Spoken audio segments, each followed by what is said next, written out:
Quantum number की जो बात चल रही थी उसमें हम लोग ये समझ चुके थे कि क्वांटम नंबर जो आया है वो श्रोडिंगर वेव इक्वेशन से आया है। ठीक है, इतनी बात एकदम क्लियर थी। तो अब ये समझाने जा रहे थे कि जो क्वांटम नंबर हैं जो हमें पढ़ने हैं वो पढ़ने हैं 4। कौन कौन से पढ़ने थे? एक पढ़ना था प्रिंसिपल क्वांटम नंबर, ठीक है बच्चों। और एक पढ़ना था azimuthal quantum number, azimuthal quantum number. फिर तीसरा पढ़ना था मैग्नेटिक क्वांटम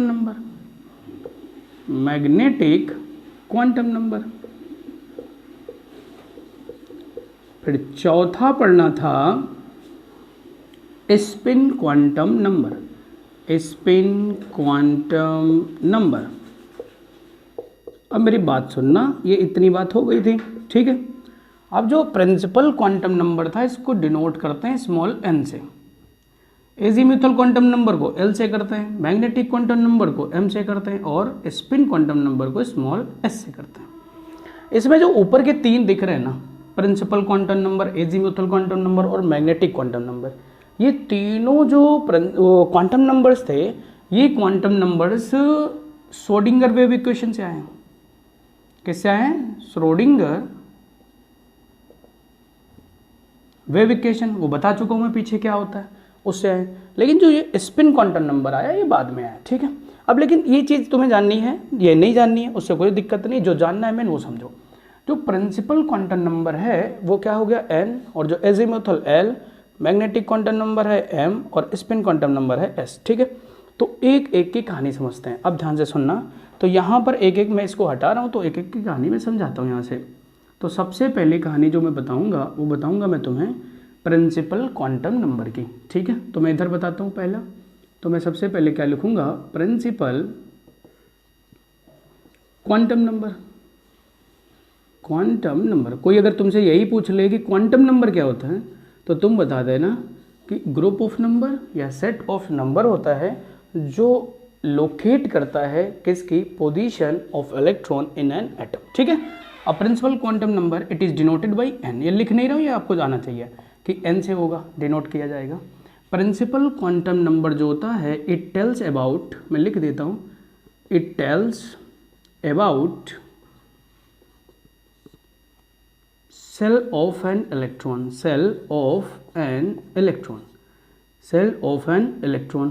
इलेक्ट्रॉन के सेल के बारे में बताता है, ठीक है।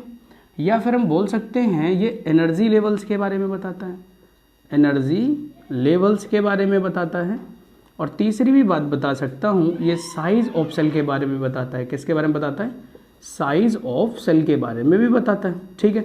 3 बातें मैंने बोली। मैंने बोला प्रिंसिपल क्वांटम नंबर क्या बताता है, तो प्रिंसिपल क्वांटम नंबर सेल के बारे में बताता है, ठीक है। सेल को ही एनर्जी लेवल्स बोलते हैं, एनर्जी लेवल भी बता सकता है, और उस सेल की क्या एनर्जी है वो भी बताता है। और क्या बताएगा? सेल का साइज बताएगा, ठीक, मतलब रेडियस बता देगा। अब जो सेल n की वैल्यू होती है तो n की वैल्यू 1 2 3, इंटीग्रल मल्टीपल रहेगा 4, ये चलता जाएगा इन्फिनिटी तक, है ना।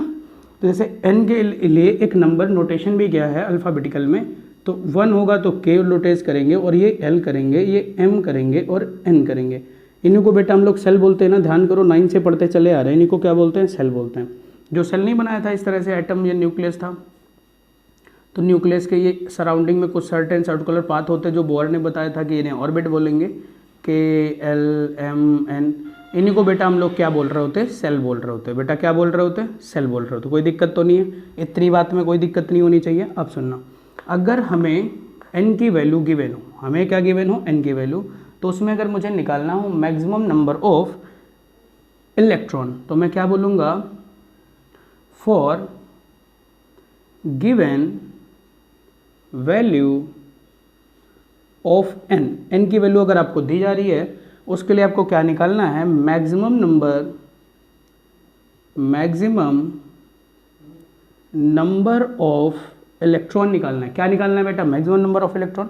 तो उसके लिए फॉर्मूला होता है 2n²। क्या होता है बेटा? 2n² होता है। क्या होता है बेटा? 2n² होता है। और एक चीज़ ध्यान रखना, अगर कोई तुमसे पूछे मैक्सिमम नंबर ऑफ ऑर्बिटल, अगर ऑर्बिटल पूछ ले तुमसे तो ये तो पता है ना कि एक बक्से में बताओ, ऐसे बताओ मुझे एक बक्से में कितने इलेक्ट्रॉन रह सकते हैं, 2। तो यहाँ पर वो आधे हो जाएंगे, जितने इलेक्ट्रॉन होंगे उसके हाफ हो जाएगा। तो हम लोग क्या करेंगे, तो मैक्सिमम नंबर ऑफ ऑर्बिटल के लिए n² लगा देंगे। क्या लगा देंगे फॉर्मूला, n²। फिर से सुनना मैं क्या क्या बोल रहा हूँ, मैं बोल रहा हूँ प्रिंसिपल क्वांटम नंबर को डिनोट करते हैं स्मॉल n से। ये किसके बारे में बताता है, ये सेल के बारे में बताता है। मैंने और बताया कि एनर्जी लेवल्स के बारे में बताता है या साइज ऑफ सेल के बारे में बताता है। तो n की वैल्यू क्या हो सकती है, तो n की वैल्यू 1 2 3 4 हो सकती है।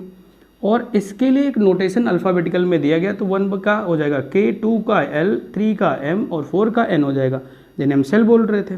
अगर मुझे n की वैल्यू दे दी जाए और मुझसे पूछा जाए इसमें कितने इलेक्ट्रॉन रह सकते हो, तो हम क्या लगाएंगे 2n²। और अगर हमें क्या ऑर्बिटल पूछा जाए, ऑर्बिटल समझते हो, ये बक्से जो मैंने बना रहा था, जैसे p सबसेल है, p एक क्या है सबसेल है, तो p सबसेल में मुझसे पूछे कोई कितने ऑर्बिटल, तो मैं कहूँगा 3। कौन कौन से बक्से, 3 बक्से, px py pz। अब बताओ इसमें इलेक्ट्रॉन, एक बक्से में 2 इलेक्ट्रॉन रह सकते हैं, तो बताओ टोटल कितने हो गए, 6 हो गए कि नहीं हो गए। तो वही जब कह रहा हूँ जितने इलेक्ट्रॉन होंगे उसका हाफ होगा, तो 2n², यहाँ पे क्या कर दिया n²। ठीक है, इतने में कोई दिक्कत तो नहीं है। अब मेरी बात सुनो, इसको मैं बता रहा हूँ, हटा रहा हूँ, अभी मैं समझ गया ना, चारों भी एक एक करके बता रहे पूरे। अब ये बात अपने को क्लियर हो गई कि जो प्रिंसिपल क्वांटम नंबर है, ठीक है, प्रिंसिपल क्वांटम नंबर जो है वो किसके बारे में बता रहा है, तो सेल के बारे में बता रहा है। ठीक है, अब यहाँ पर मैं टेबल बना रहा हूँ छोटी सी, ध्यान से देखना। मैंने यहाँ पे बताया अगर मैं n = 1 ले लूँ, 2 ले लूँ, 3 ले लूँ, 4 ले लूँ, ठीक है बेटा। तो इसके लिए बताओ अगर मैं देखूँ तो मैक्सिमम नंबर ऑफ ऑर्बिटल कितने होंगे इसमें डायरेक्ट। तो तुम्हें क्या करना है, तुम्हें कुछ नहीं, बस ये कर देना है कि अगर ऑर्बिटल पूछा जाएगा मुझसे तो फॉर्मूला क्या बताया गया n²। और अगर हमसे पूछा जाए मैक्सिमम नंबर ऑफ इलेक्ट्रॉन तो कैसे निकालेंगे, तो अब बताओ n अगर 1 है तो मैक्सिमम नंबर n² करेंगे तो कितना हो जाएगा, तो 1 ही रहेगा, तो 1 होगा, और 1 होगा तो कितने इलेक्ट्रॉन आएंगे, 2। ठीक है, अगर n की यहाँ पे 2n² इसका फॉर्मूला बता चुका हूँ मैं उधर। और बताओ यहाँ पर अगर रखेंगे 2 तो 2 का स्क्वायर करेंगे तो कितना हो जाएगा, 4 हो जाएगा, 4 हो जाएगा। ठीक है, इधर बताओ तो यहाँ 4 हो जाएगा, तो यहाँ 2n² करेंगे तो बेटा कितना आ जाएंगे, 8 इलेक्ट्रॉन आ जाएंगे। अगर बताओ यहाँ पर अगर 3 रखा हो बेटा, तो बताओ 3 रखोगे तो कितने ऑर्बिटल आ जाएंगे, 9, और 9 ऑर्बिटल आएंगे तो कितने इलेक्ट्रॉन हो जाएंगे, 18 इलेक्ट्रॉन हो जाएंगे। ठीक है, इतनी बात क्लियर है क्या। ठीक है, अब सुनो, इतनी बात अगर क्लियर है तो अगली बात भी सुन लो। अगली बात ये सुनना है कि अगर यहाँ 4 रख दिया जाए तो कितना हो जाएगा, 4 का स्क्वायर कितना हो जाएगा, 16 हो जाएगा। तो यहाँ इलेक्ट्रॉन कितने होंगे बेटा, 32। कितने होंगे, 32। अब तुम्हें ये पढ़ा होगा, ये पहले ही पढ़ाया जाता है कि ये K होती है सेल, ये L होते हैं, ये M होते हैं, ये N। तो वो पढ़ा नहीं करते थे कि अगर ये सेल K है, L है, M है, तो इसमें इलेक्ट्रॉन कितने आएंगे, तो इसमें 2 आ जाएंगे, इसमें 8 आ जाएंगे, इसमें 18, इसमें 32। ये वही बात है। ठीक है, अच्छा कोई बात नहीं, अगर नहीं भी आया है तो आपको बस इतना जान के रखना है, जो मैं बता रहा हूँ वो सुनना। ये बात आ जानी चाहिए कि आपको ध्यान रखना है कि एक फार्मूला मैंने ये पढ़ाया है कि मैक्सिमम नंबर ऑफ इलेक्ट्रॉन कितना, 2n², और अगर मैक्सिमम नंबर ऑफ ऑर्बिटल कितना, तो n²।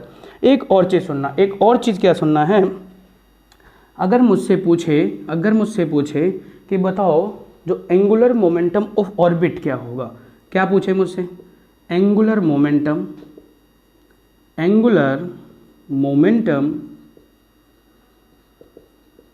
ऑफ ऑर्बिट, तो आपको फॉर्मूला बोहर से जो निकाला गया था वही लिखना है। क्या, NH/2π।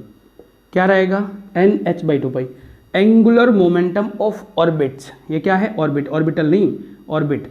ऑर्बिट के लिए एंगुलर मोमेंटम क्या होगा, NH/2π, क्योंकि ऑर्बिटल का दूसरा होगा, ऑर्बिट का दूसरा। इतना क्लियर हो गया। ठीक, अब सुनो, इतनी बात रखते हैं, अगर चाहते हो तो थोड़ी और बात ऐड कर दूं। अगर मान लो उस सेल की एनर्जी निकालना है, क्या निकालना है बेटा, एनर्जी निकालना है, तो उसके लिए फॉर्मूला होता है En = -1312 upon n² joule, kilo joule लिख लो, किलो जूल पर मोल। ठीक है, फिर से सुनो क्या होता है, अगर मान लो मुझे n का रखना है, 1 है तो 1 रख देना, 2 है तो 2 रख देना, और इससे डिवाइड कर देना, तो उस सेल की पर्टिकुलर एनर्जी भी निकल आई, वो भी इससे पता चलता है। और एक चीज़ अगर चाहते हो, अगर रेडियस भी पता करना चाहते हो उस सेल का कि रेडियस वो न्यूक्लियस से कितनी दूरी है, तो वो भी निकाल सकते हो। सर वो कितनी हो जाएगी, तो वो हो जाएगी 0.529 n² एंगस्ट्रॉम। बेटा कितना हो जाएगा, फिर से बताओ, तो बताना पड़ेगा तुम्हें 0.529 n² एंगस्ट्रॉम। ठीक है, अब सुनो मेरी बात, अगर ये पूरी बात क्लियर हो गई, ठीक है, क्लियर है पूरा, ठीक है। अब अगले में चल रहे हैं, तो प्रिंसिपल क्वांटम नंबर किसके बारे में क्या बता रहा था, तो हमें पता चल गया प्रिंसिपल क्वांटम नंबर जो है वो सेल को बताता है। बेटा किसको बताता है, सेल को। ऐसे थोड़ा सा और समझ लो, कितने थे, 4 थे। कौन कौन से थे, principal quantum number, azimuthal quantum number, फिर तीसरा मैग्नेटिक क्वांटम नंबर, चौथा स्पिन क्वांटम नंबर। ठीक है, इतना एक मोटा मोटा पहले रफ आइडिया बनाओ, नहीं तुम कहीं कंफ्यूज ना हो जाओ। प्रिंसिपल क्वांटम नंबर सेल के बारे में बताता है, it tells about shell, shell के बारे में बताता है। ठीक है, एजीमुथल क्वांटम नंबर किसके बारे में बताता है, सब सेल के बारे में बताता है। किसके बारे में बताता है, सब सेल के बारे में बताता है। मैग्नेटिक क्वांटम नंबर किसके बारे में बताता है, स्पेशियल ओरिएंटेशन, साइज छोटा दिख रहा है क्या, स्पेशियल ओरिएंटेशन है ना, या इसको ऑर्बिटल बोल सकते हो। क्या बोल सकते हो, ऑर्बिटल बोल सकते हो। सर ये किसके बताता है, तो ये स्पिन ऑफ इलेक्ट्रॉन के बारे में बताता है, या तो क्लॉकवाइज या फिर एंटी क्लॉकवाइज, एंटी क्लॉकवाइज। कोई दिक्कत तो नहीं है। अब सुनो मेरी बात, इतना लिख लिया, ठीक है, मैं यहाँ से लाइन खींच दे रहा हूँ क्योंकि इतना आपको आना चाहिए। अब इधर देखो, तो सेल के बारे में कौन बताता है, अगर मुझसे कोई पूछे सेल के बारे में कौन बताता है, तो मैंने कहा था, ये तो कंपेयर कराया था ना कि वार्ड के अंदर हॉस्टल, हॉस्टल के अंदर फ्लोर के अंदर रूम, और फिर उसके बाद लड़का मिल जाएगा। वैसे ही एटम के अंदर जाओगे तो सेल के अंदर जाओगे तो सब सेल के अंदर जाओगे तो ऑर्बिटल के अंदर इलेक्ट्रॉन मिलेगा। इतनी बात क्लियर है।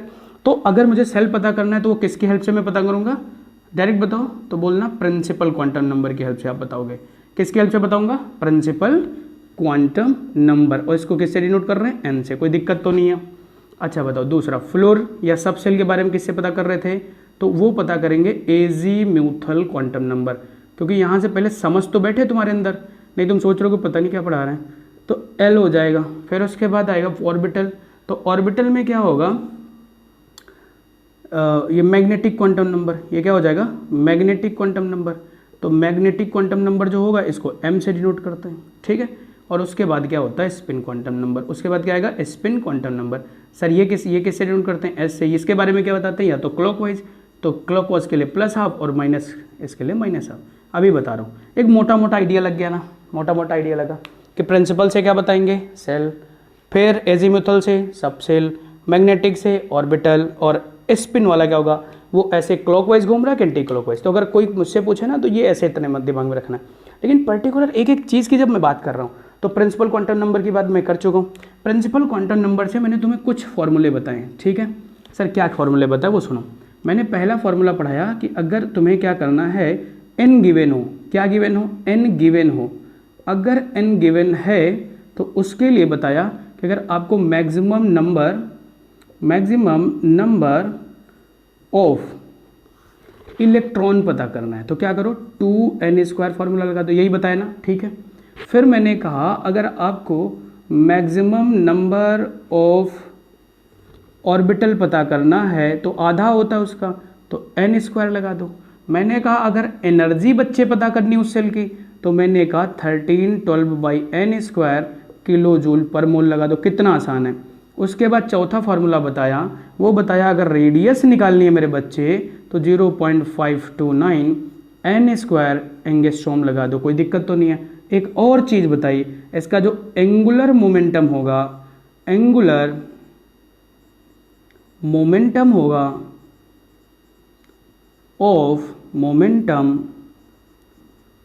ऑफ ऑर्बिट, वो बच्चे कितना बताया, तो वो बताया ऑर्बिट का, वो बताया NH/2π। क्लियर है, इतना बात क्लियर हो गया, ठीक है, इतना ही तो बताया। अब उसके बाद चलते हैं दूसरे में, तो दूसरा लगाओ हेडिंग मेरे साथ, एजीमुथल क्वांटम नंबर। इसको समझ लेना है बेटा, एकदम आराम से समझो, 5-10 मिनट ज़्यादा लगेगा, लगने दो, कोई दिक्कत नहीं है ना। अगर कोई अच्छी से चीज़ सीखनी है, किसी भी चीज़ को बनाना है तो समय लगता है, ठीक है, जल्दीबाजी में नहीं रहा करो। एजीम्यूथल क्वांटम नंबर, ठीक है। एजीम्यूथल क्वांटम नंबर को किससे डिनोट करते हैं? एल से डिनोट करते हैं। किससे डिनोट करते हैं? एल से।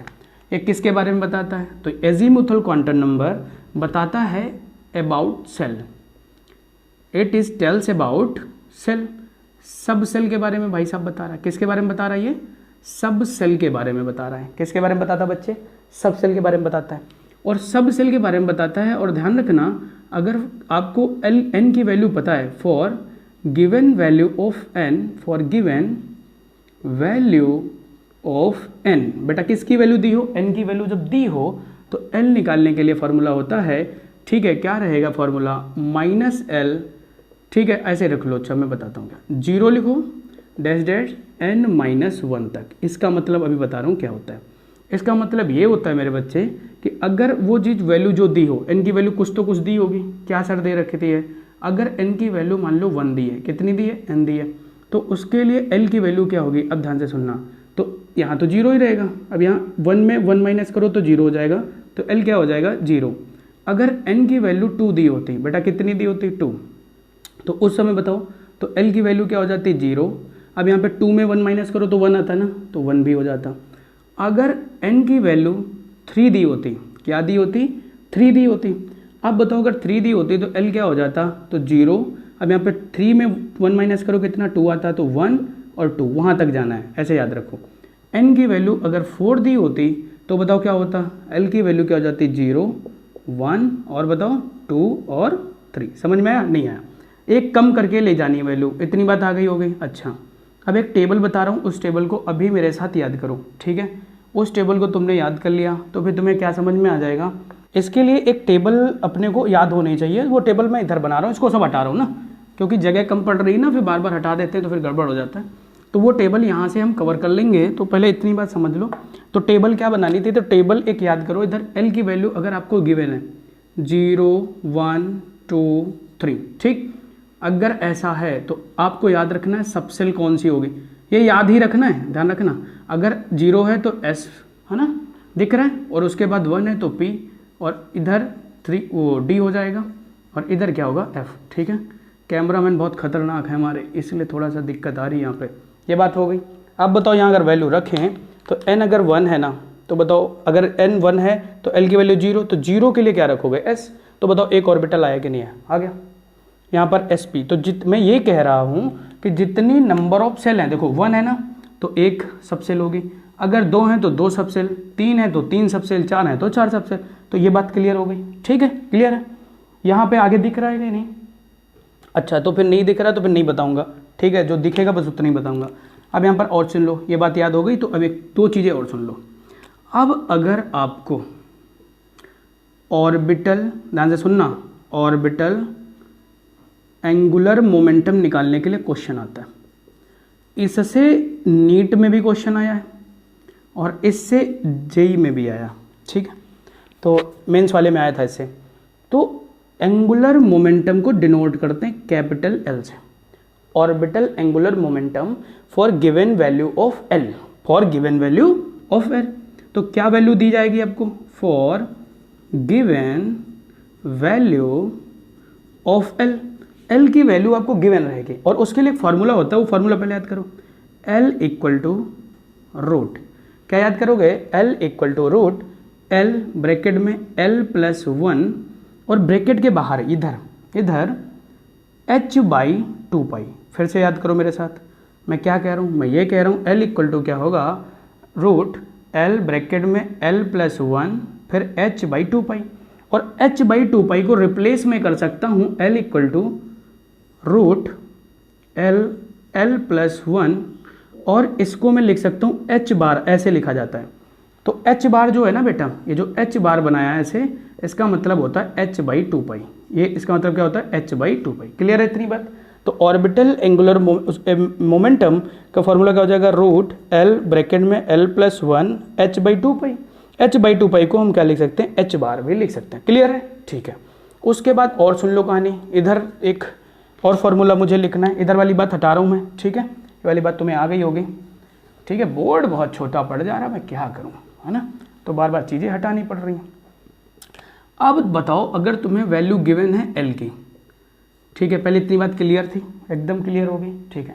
अब आपको अगर वैल्यू गिवन है एल की, तो अगर एल की वैल्यू गिवन है तो मैं क्या करूं, तो मैं उसके लिए कुछ ना कुछ जुगाड़ करता हूं। तो उसके लिए अगर तुमसे निकालना हो नंबर ऑफ ऑर्बिटल, अगर आपको क्या गिवन है बेटा, अगर आपको गिवन है वैल्यू एल की तो आपको निकालना हो नंबर ऑफ ऑर्बिटल, तो उसके लिए कोई फार्मूला लगाना पड़ेगा, जी बिल्कुल लगाना पड़ेगा। तो उसके लिए फार्मूला लगाओ 2l+1, जगह कम थी, इधर वाला हटा दिया था, वो उसी में मैं तुम्हें वेरीफाई भी कराता। अब बताओ अगर l की वैल्यू, ध्यान से सुनना, अगर l की वैल्यू 0 होती, तुम खुद बताओ, तो यहाँ 0 रखते तो ख़त्म हो जाता, तो बताओ एक आता कि नहीं आता ऑर्बिटल, और एक ऑर्बिटल आता, ठीक है। अगर l की वैल्यू बेटा कितने रखते, अगर 1 रखते तो 2 1 जा 2, 3 हो जाता, और अगर 3 होता तो बताओ उसमें ऑर्बिटल कितने आ जाते, 3 आ जाते कि नहीं आ जाते, समझ पा रहा, ठीक है। तो अभी मैं क्या कह रहा हूँ, फॉर्मूला ये वाला नोट कर लिया होगा, ठीक है, नोट करा, ठीक। अब देखो मैं इसको हटा रहा हूँ, तो एजीमुथल क्वांटम नंबर, ये याद कर लेना टेबल, अगर ये टेबल याद हो जाती तो काम बन जाएगा।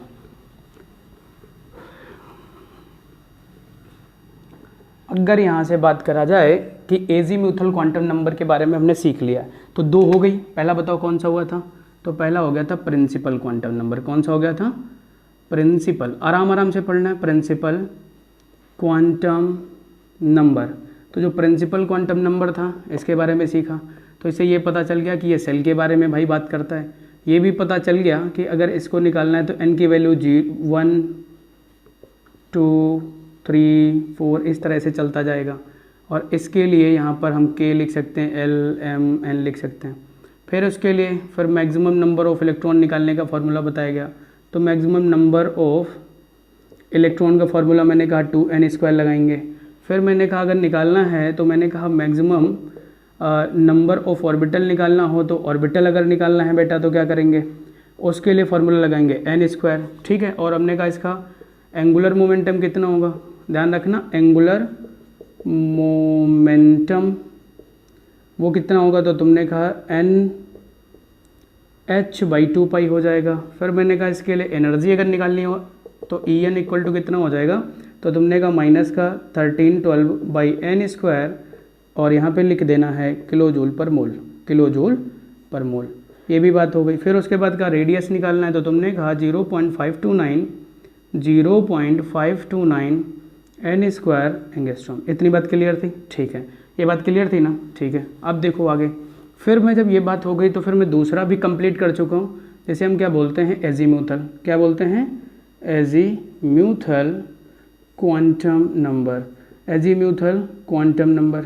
तो जो एजीमुथल क्वांटम नंबर होता है इसे L से डिनोट करते हैं, और जब L से डिनोट करते हैं तो ये किसके बारे में बताता है, सब सेल, सीधी सीधी बात सुनते जाना, सब सेल के बारे में बताता है।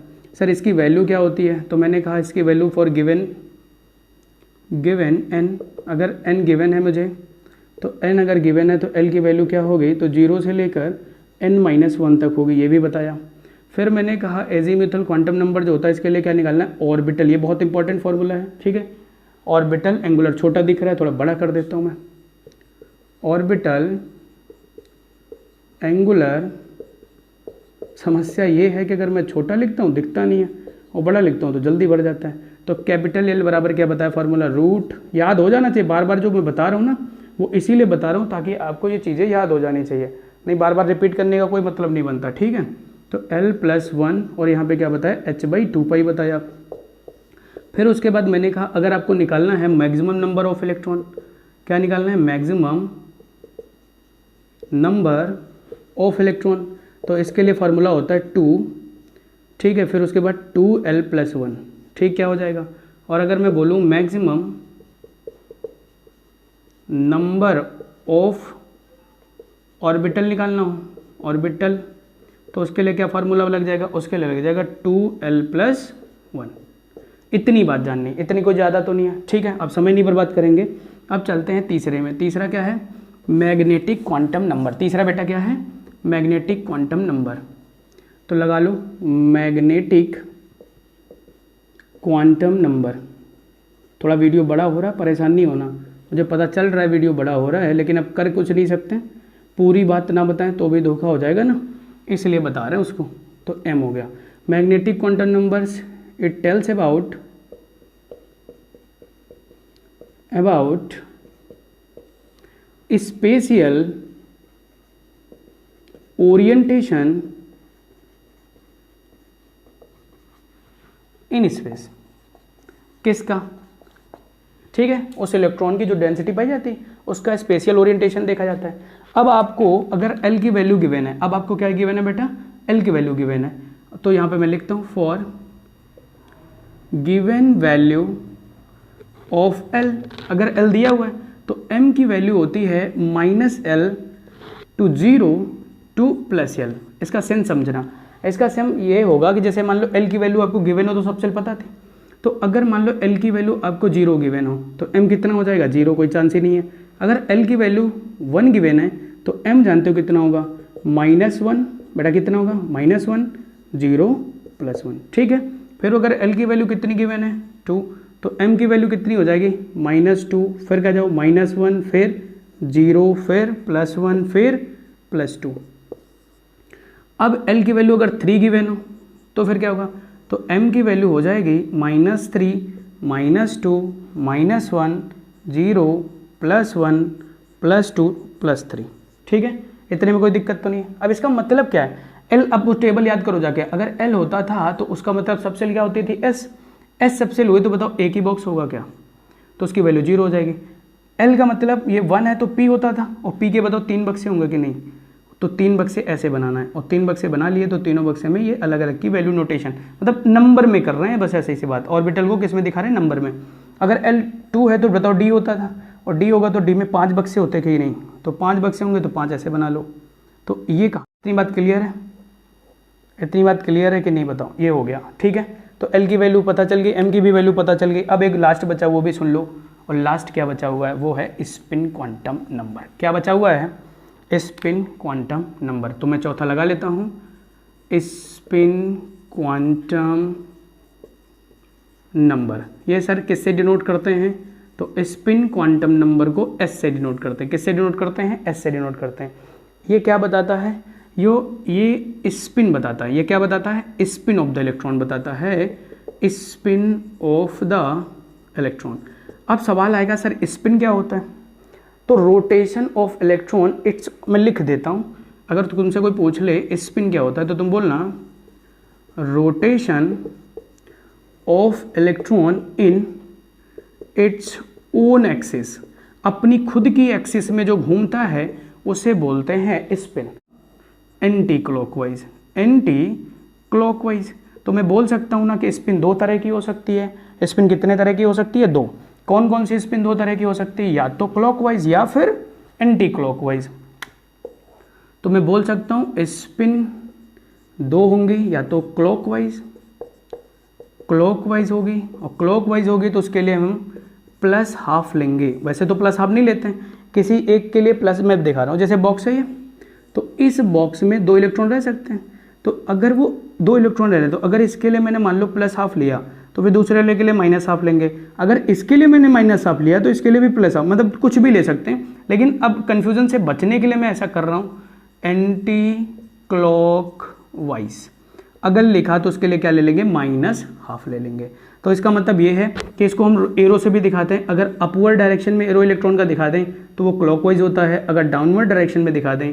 कंप्लीट समझ लिया ना क्वांटम नंबर? बहुत लंबा वीडियो हो गया मुझे पता है, लेकिन पूरा कंप्लीट। इससे अब कोई भी बच्चा क्या करेगा, किसी भी बुक से अगर पढ़ेगा तो किसी भी लेवल की बुक पढ़े तो उसे समझ में आएगी पूरी कहानी। तो सबसे पहले हमने श्रोडिंगर थोड़ी हिस्ट्री पार्ट लिया था, श्रोडिंगर वेव इक्वेशन को समाप्त किया। फिर उसके बाद ये बताया श्रोडिंगर वेव इक्वेशन से ऑर्बिटल पता कर सकते हैं, क्वांटम नंबर बता सकते हैं। फिर क्वांटम नंबर को एक एक को पढ़ा, principal quantum number, azimuthal quantum number, magnetic quantum number और spin quantum number. Principal quantum number ऐसे सोच लो, सेल के बारे में बताता है। स्पिन वो जो एजीमुथल क्वांटम नंबर सब सेल के बारे में, और मैग्नेटिक क्वांटम नंबर जो होता है वो ऑर्बिटल के बारे में बताता है, और स्पिन क्वांटम नंबर जो होता है वो रोटेशन के बारे में बताता है। ठीक है, तो मुझे आशा है कि तुम्हें ये बात समझ में आ गई होगी। नहीं आएगी तो फिर बताना। ठीक है, ओके।